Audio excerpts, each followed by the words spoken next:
had the best hands, Jerry Rice. His old man was a bricklayer.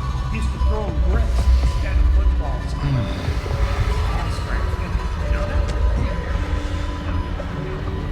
that? Stop, team.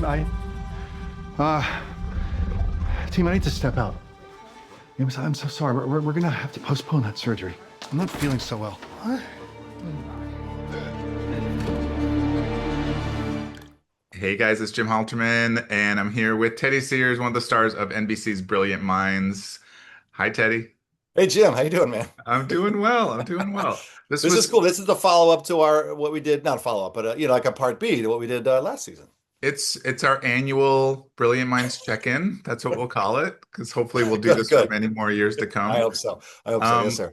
But I was kind of waiting for a good episode to talk to you because there's stuff been brewing all season, but this was a really good episode. So thanks for tipping me off on it for one, and then you're great welcome. about letting me know as well. Usually the episodes start with this case that happens outside the hospital and somebody coming in and all that. But this was I like that this was all in the hospital. It affects everybody in the hospital. Yeah. And even the way it's all woven through. I don't know if you've seen the episode, but it weaves through and you kind of know the gas is spreading throughout the hospital. Yeah, well, that was really cool. I was there when they were shooting that. And for those who will see it, this is coming out after, right? Like the gas. After. The camera is the gas, and it weaves its way through vents in and out of different offices and around different characters, so you can sort of see the trajectory, if you will, of this unseen, undetected force that's going to afflict a certain few of us at the hospital. Yeah, right? Me being the most affected. Yeah. And of course, Nichols isn't just sitting on a couch watching TV or playing with his phone. He's on the treadmill. He's exercising. He's a machine, isn't he? Nichols is a machine. This is, let me see. There was like a running joke because there was a treadmill that I had earlier in the Paris episode, which was it was like a Fisher-Price treadmill. It was like really tiny. And then I think this is the episode that they all looked at. This is ridiculous. We need something like adult size. So I'm running on an adult size treadmill with my clothes on this time, which was a first in Bronx General. That's the biggest shock in the episode. Really. That's the big reveal, guys, is that Nichols kept his clothes on in his office. Network TV.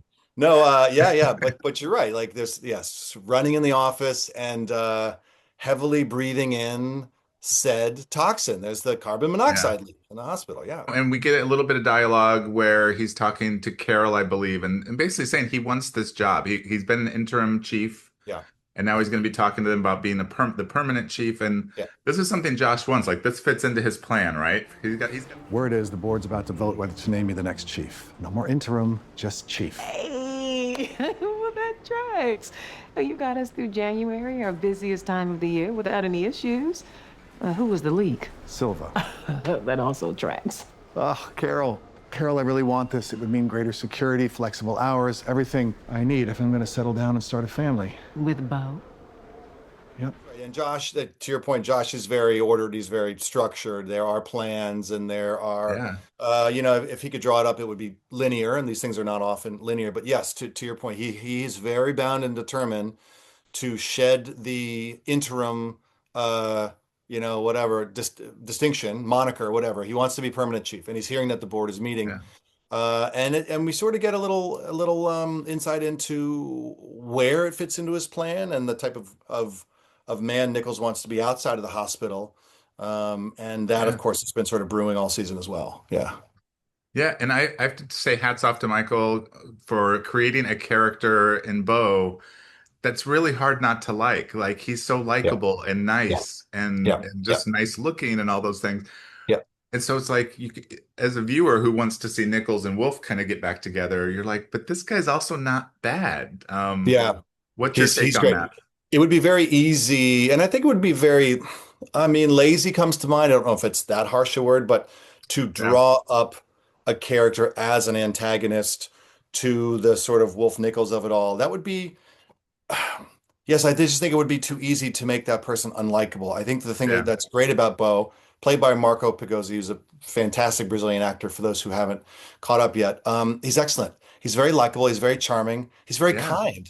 And I think that they also, you mentioned Michael Grassi is our showrunner, writes to these characters in a way that I don't know, it really underlines like how good and decent these people are, and in their attempts to sort of, I don't know, move forward as adults.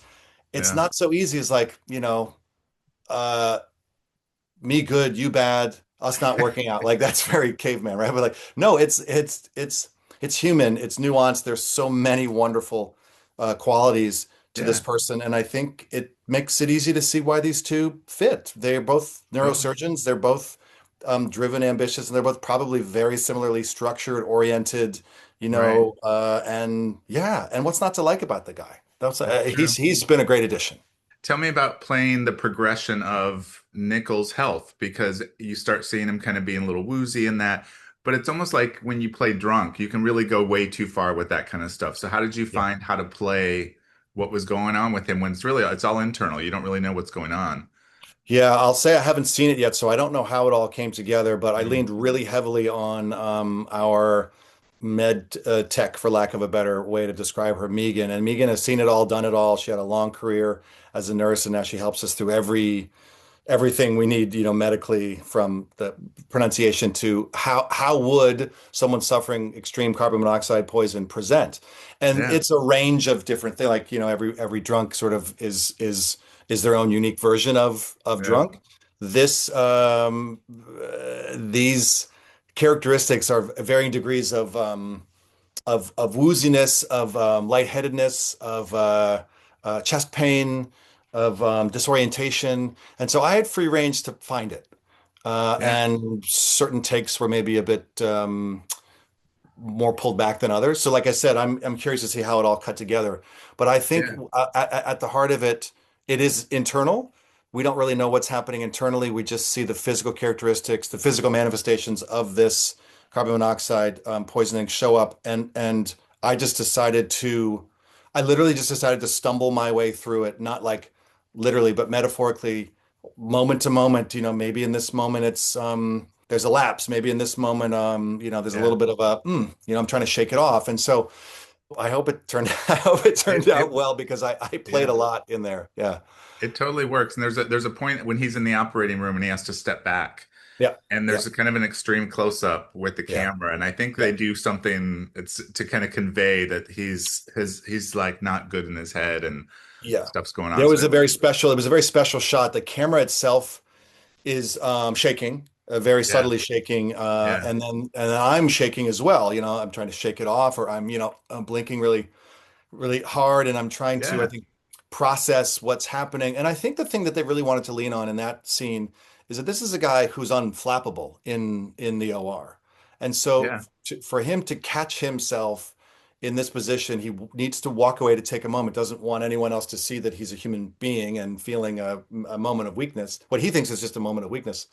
And then once it occurs to him that that that this whatever he's going through is past the point of something he can shake off, he exits the room really hastily, just to yeah. try to gather his wits, and then of course it all goes downhill from there. Whenever Nichols and Wolf are in a scene together, there's immediate tension. And I think as an audience member, you're just watching a little closer, like, are they going to look at each other? Is anything going to happen? Is that like what you and Zach do in those scenes? Is that all scripted, or do you guys kind of know to play some of that tension? Because it's there. So I'm guessing it's a choice, but It's not scripted. That stuff's not scripted. No, no, there are no stage directions ever about how these two should find each other, for lack of a better word, in a scene. It's something that Zach and I we just go. We just let it rip. yeah, And then Zach is such a fantastic actor to work with because he's always varying what he's doing from scene to scene. Even if it's subtle, it forces me to really listen and pay attention, and not just to what he's saying, but in how he's saying it. Like what is he conveying? What's he hiding? What are his nonverbals?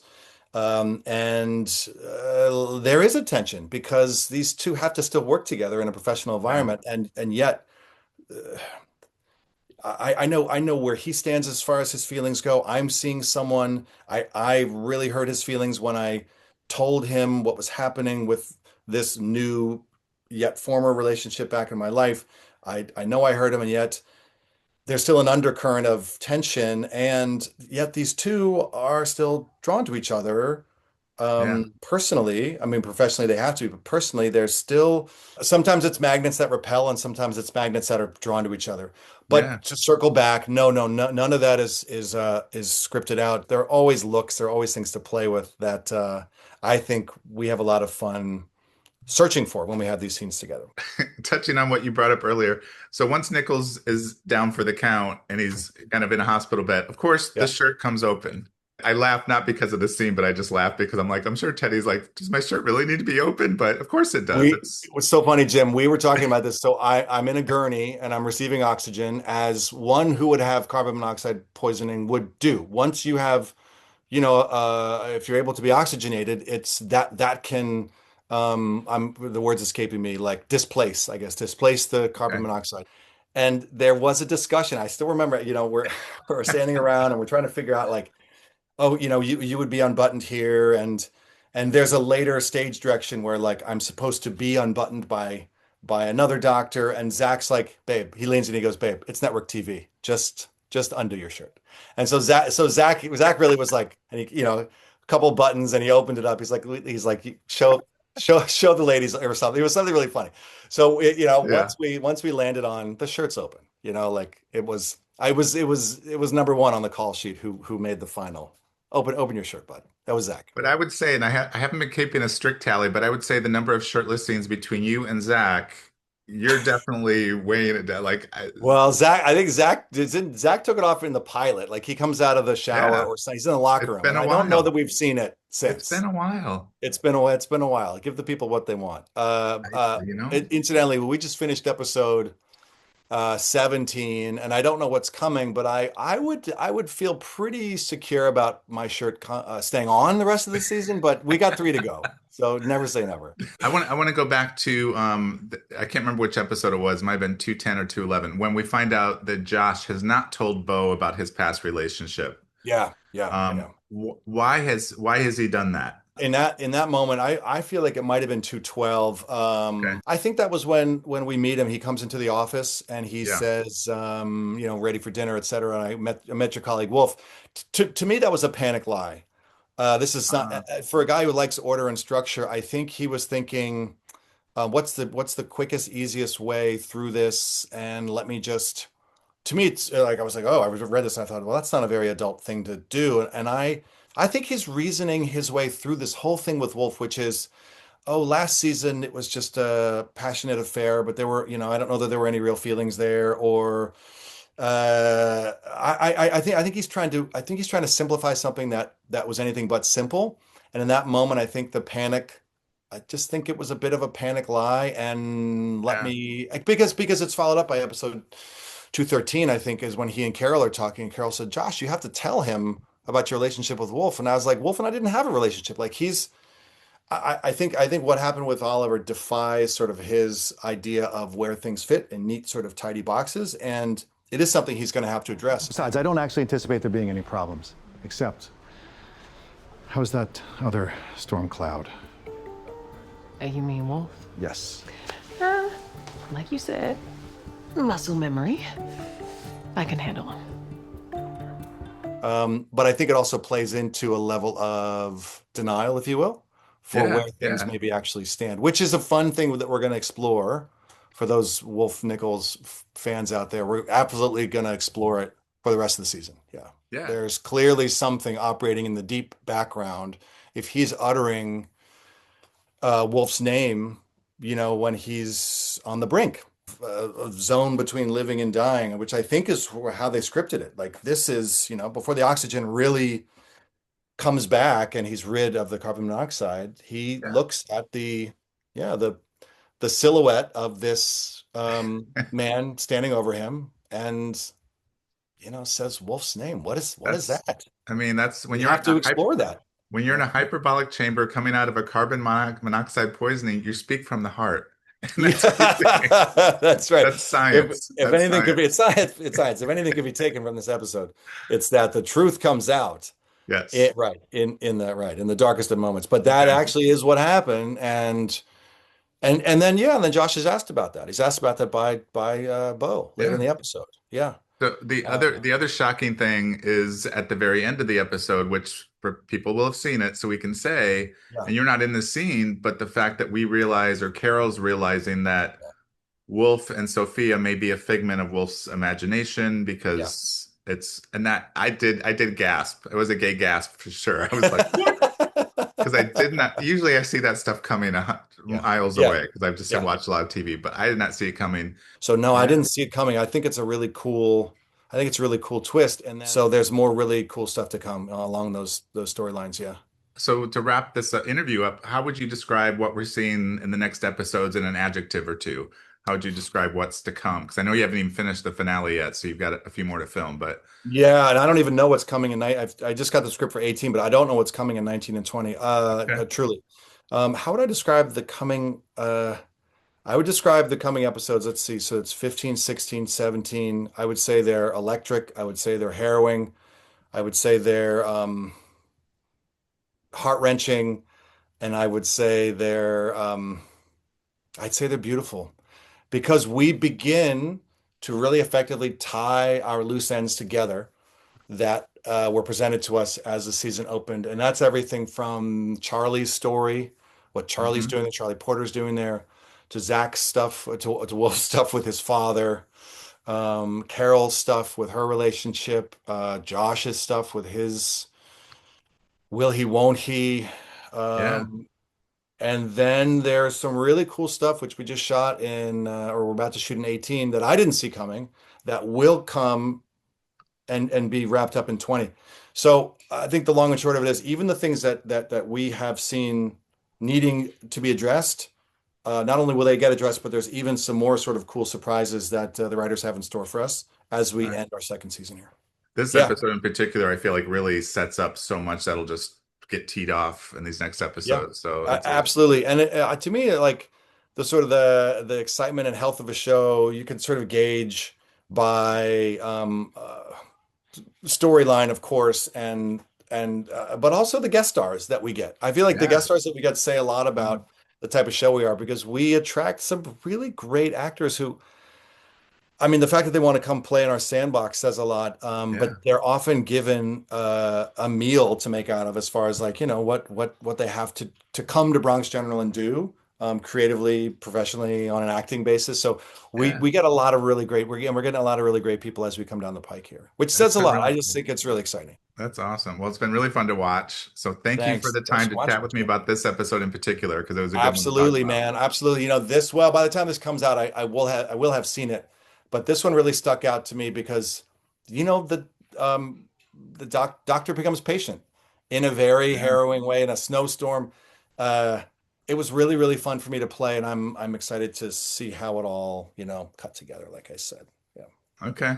Well, Yeah. thanks for the chat. Until our next Thanks, Jim. annual chat for, hopefully season 3 will happen and we'll do I, another chat in a year. I hope so too. I hope so too. And may there be more treadmills in all of our future. No, I'm I sure would be there will be. fine if that didn't happen, but I'll do whatever the writers want. See? Give the people what they want. You always say that. Give the people what they want. Jim, good Thanks, to see you, man. Teddy. Always good to see you. All right. Thanks. Bye.